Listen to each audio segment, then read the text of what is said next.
Pulled up here in Indy in front of a guitar place having a quiet little concert. I got backstage passes. As it is our preferred night. Na na na na na. Calling, yes I'm calling, and she keeps calling. Be back again.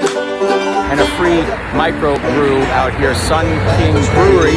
But it's 10 o'clock now, I got till 4. When she comes walking through that door, she'll forget about him, she'll want me more. But I'm gonna try to make her stay, I'm gonna try to make her stay, oh boy, I'm gonna try to make her stay. My name's Matt Newell, and I work for Kevin Heffernan at Center Stage Vintage Guitars. Our sales of guitars, 50% is online, 50% is in store. About a week ago, we sold a mandolin to Australia.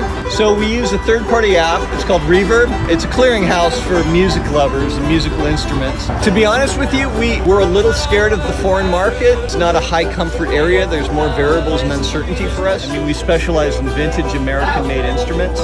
There's definitely an appetite for this type of product all over the world.